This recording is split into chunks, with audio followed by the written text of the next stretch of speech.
Okay, hello everybody. Good afternoon. Today is June 4th, Friday. It's around 2 o'clock. The market's been closed for just over an hour. This is your weekly take on the market. I will be your host. My name is Scott St. Clair. I'm a senior product coach here at MarketSmith. Here's our disclaimer. Take a moment to review this.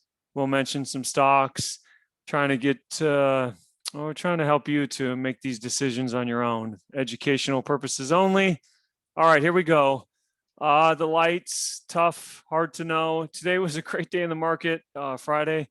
Yesterday was lousy. It's really strange. I don't know if today had the feel or look of a follow through day. I'm not certain.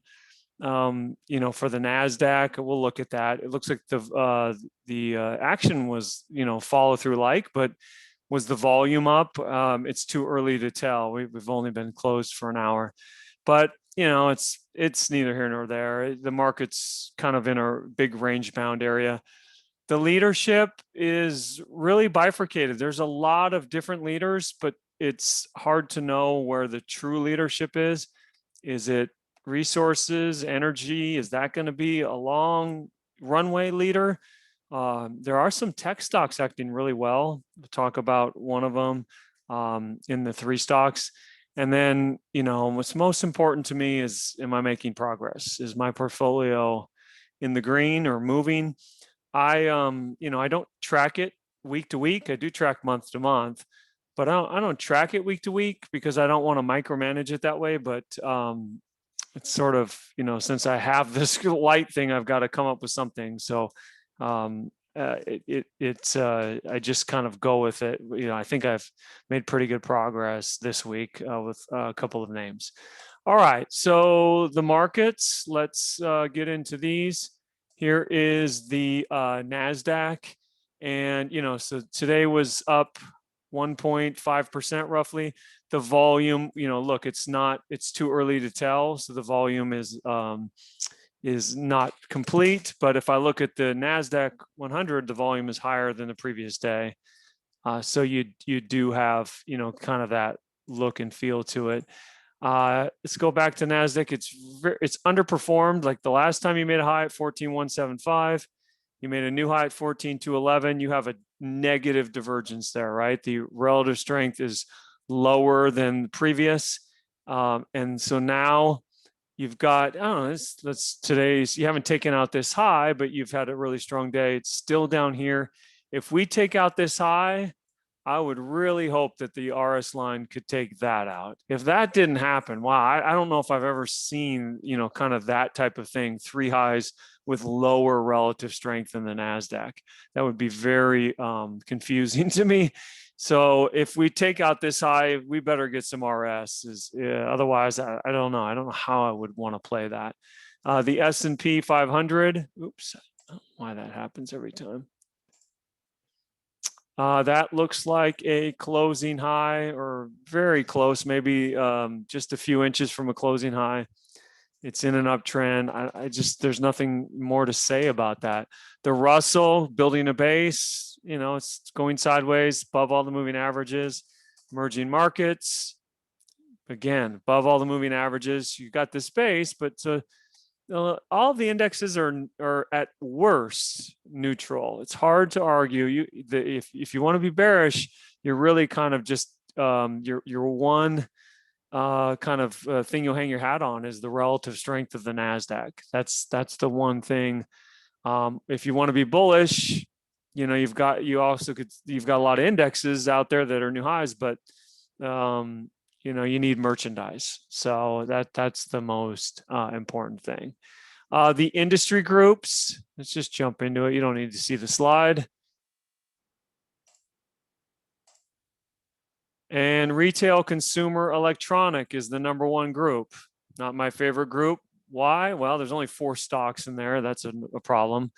And retail, consumer, electronic is not that exciting a group, but it is what it is. Number one group. Oil, gas is exploration is 2. I do own a couple of stocks in that group. Royalty Trust is 3. Retail, leisure products, retail department stores. You're starting to see a trend there, right? So it's either retail or oil and gas. You've got shipping, steel, retail again, energy, coal. Wow, that's interesting. Medical hospitals moving up the food chain. Just very eclectic group action. So I'm a little spread out because I have all these different groups, and it's not like it's software and enterprise and software security and software this and software that, like it might have been mostly for the last few years. So that's the groups. Let's go ahead and jump into 3 stocks. So there's a lot to choose from. I'm going to go with QFin as the first one. It did break out today of this cup with no handle. If I probably would have saw this as a potential cup, but the handle is too short, 1, 2, 3 days. So you'd have been jumping the gun a little bit. So this one was added to the breaking out today. It's got really amazing fundamentals. Look at the fundamentals. Look at the last three quarters. Look at that acceleration.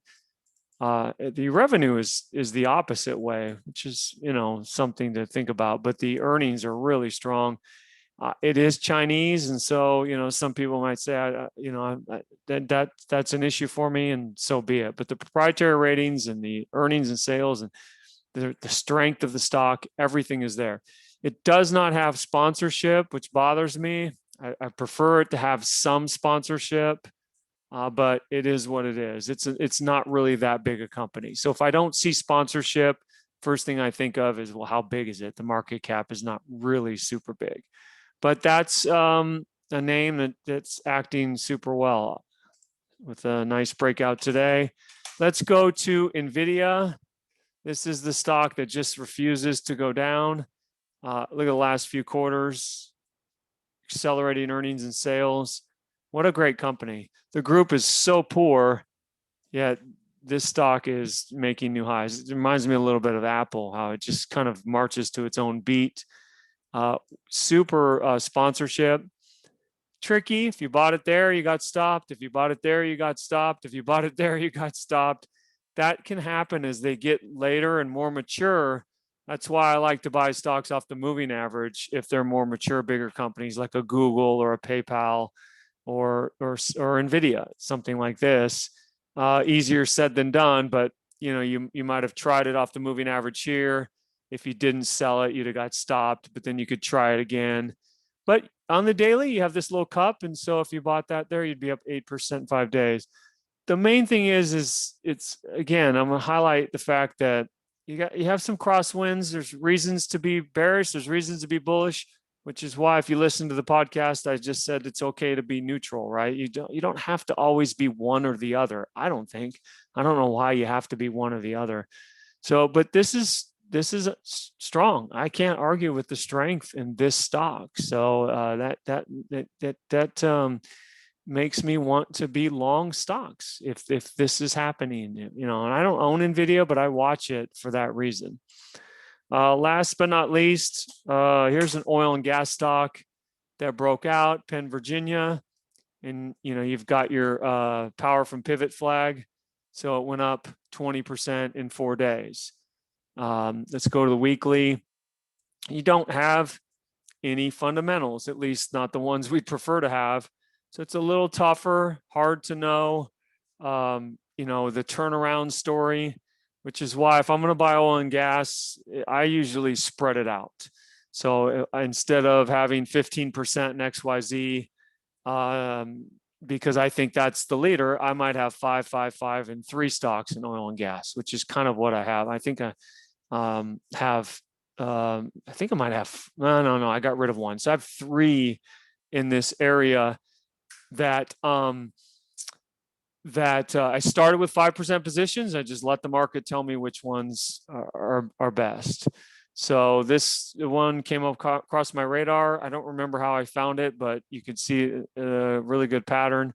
If I open this up, again, no sponsorship.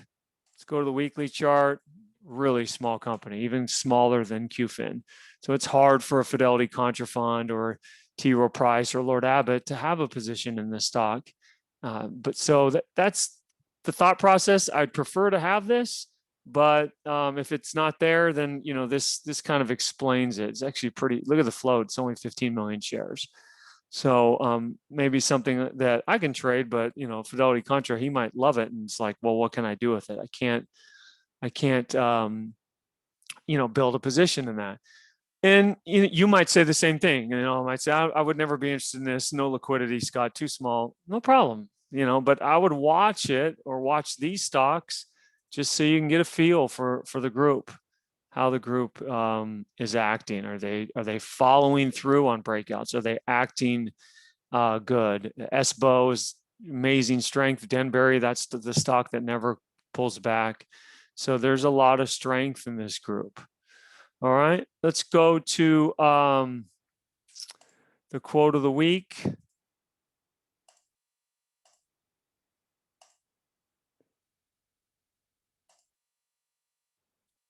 And because I didn't do one last week, I had a lot of options. Really, in fact, I changed it a couple of times. I had a quote and then I thought, oh, I like this quote better. It's more appropriate. So the quote of the week, and sometimes I'll do two, but I just thought I'll keep it simple. Joel Greenblatt was on a podcast and he talked about position size, which is what I talked about on the podcast yesterday or 2 days ago. And I think it's the most important thing. Stock selection, chart patterns, it all comes down to having the right position. You want to have enough of a stock that if you get it right, it moves the needle on your whole account, but not too much that you can't handle the stock right. So he says, I think position size is the most important thing, being too timid on a few ideas that come your way. But of course, to take a large position, you have to be willing to be wrong. So our style, the IBD, the CanSlim style, is to have a concentrated position, compared to what Wall Street would tell you. A 5, 10, 15% position is just extraordinary, right? And Bill would even go way larger than that if he felt it was right, if he was in a leader, by allowing the stock to pull you in, by earning more and more of your money, building a whole new base, or things like that, buying off the 10-week line when you have a cushion. Joel talked about Tesla last year. If you had Tesla, but it was a 1% position in your account, then he called that your worst trade of the year or worst investment. I can't remember which word he used, but it was your worst trade of the year. How can that be if you caught 200, 300, 400% in Tesla? Because it didn't move the account, right? 1% up fivefold. Let's say you made 5 times your money in Tesla. 1% is only 5% on the whole account. If I have $100,000 account and I put $1,000 into Tesla and it turns into 5, all other things being equal, I have a $105,000 account now. So I was right on Tesla, and it tells a great story at cocktail parties and friends and neighbors. You go around, tell everybody how smart you are on Twitter, but it didn't move the needle. You messed it up. So you have to have the right position size. And this is very personal, whether it's 5, 10, 15, something, that moves the needle. If you had 10% of your money in Tesla and you only caught 2.5% of the move, or 2.5 times, it went up fivefold, you messed it up halfway through. But you still moved your whole account 25% with that 10% position. Imagine somewhere along the way you added, you made it 12, you made it 15, and you capture that move, right? You move your whole account 35%. So that's what you're trying to do. You want to move your account, but you also have to be able to handle it right. So I used to love to be, really pedal to metal and big position size, but the problem was I couldn't handle the volatility. So it didn't do me any good to have, 35% position in Tesla if it goes up 10% and pulls back and gets me out, right? So there's a sweet spot for everyone. I don't know what it is for you. I'm not even certain I know exactly what it is for me. I'm constantly experimenting, trying new things, trying to find, refine that I don't know if perfect approach is right, but that position size that's right for me. And I spend a lot of energy on it because I think it's way more important than stock selection. We give you all that. The stock selection tools, it's right there. All the best stocks come through the Growth 250, the William O'Neill screen, the stocks approaching new highs. They're all there, so the stock selection tools, that's an easy part. Now you narrowing that list down is a little bit of work, admittedly, but having the right position when you get it right, being willing to be wrong. The reason we have a loss cutting strategy is if you have 10, 15, 20% of your money in a name and you don't have a loss cutting strategy, you could really hurt your account. You could ruin it if it goes down 50, 60%. And that happens. Look around. It's throughout history, these stocks go down a lot. So you have to be willing to be wrong if you're going to use large position size. And Joel Greenblatt is a billionaire and amazing performance. His numbers were legendary. And he was concentrated by Wall Street standards. Stanley Druckenmiller, I love to listen to him talk, concentrated by Wall Street standards. He said Carl Icahn was worth 10 billion one time a few years ago and put 5 billion of his net worth in Apple. I would call that concentrated, right? That's pretty concentrated. So, but he identified the winner. He said, this is the winner, and he wanted to have a big piece of it. So spend some energy this weekend. If you haven't thought about position size, I highly, highly encourage you to think about it. Work backwards. I have an account of X amount. How many stocks can I own? And sleep good at night. I like 10%. That's my favorite number because it's easy. If I have 100,000 in my XYZ IRA or whatever, well, what's 10% of it? $10,000. So it's real easy for me to decide when I identify a new name, I buy 10%. If it goes to $120,000, well, $12,000. If it pulls back to $9,000. So it's real easy for me to go in there. Now, sometimes I sway, like I said, with the oil stocks, I cut that in half because I don't know which ones are the leader, but mostly I like making it easy for myself, 10%. So the IBD podcast, we talked a lot about that. What I just mentioned, a lot of it will be, regurgitated in this podcast. But if you wish to listen, you can on the investors.com website or, the podcast apps. All right.